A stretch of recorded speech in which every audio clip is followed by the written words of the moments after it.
Thank you. I'd like to say what Ubuntu means to me, Marthe Muller. I'm the COO of South African Women in Dialogue, and I've had the privilege of being mentored by African women for the last 15 years.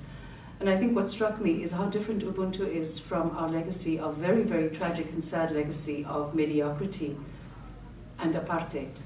And I think the most powerful thing that I feel now in terms of Ubuntu, the sense that we are all connected, that what I do has an immediate effect on other people, that before I do anything, I must see how it affects and touches other people, is that there's such an enormous amount that has to be fixed now.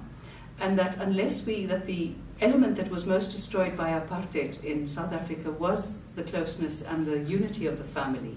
And because Ubuntu is about community and the family is the smallest unit, sustainable unit of community, there's a lot that needs to be done to be fixed in order for South Africa to go forward. And there's some beautiful models that are available. There's Sawida's been working on a family development worker model where you train young men and women to take care of the needs of every member of every family. And there's a beautiful model that came out of Paraguay called the Poverty Stoplight that has 50 indicators of human well-being linked to the integral quadrant model of Ken Wilber. And those are the beginnings of family restoration so that we can live in Ubuntu. And a final thing is, out of Wales is coming a beautiful model called Vocal Eyes, which is a digital democracy tool that both crowdsources community needs, and then it links them to available funding. So there's a participative budgeting module that links it to available funding and also to expertise at universities based on communities' articulated needs. And I think if we want Ubuntu in the world, we are going to have to start from the level of the soul. That really is Mandela's RDP, the Reconstruction Development Plan of the Soul.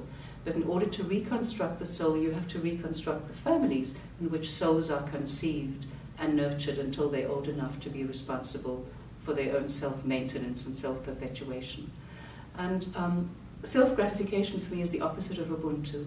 In order to change our culture of self-gratification, we are going to have to start at the beginning, reconstruct our own families, our own decision-making, and use there's 7 values of social sustainability, which is life, quality of life, growth, and equality, done with love, compassion, and empathy.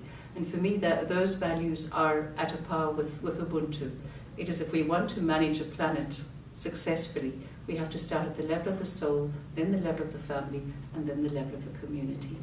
So I sincerely hope that Africa will continue to teach us about Ubuntu so we can get these basics right.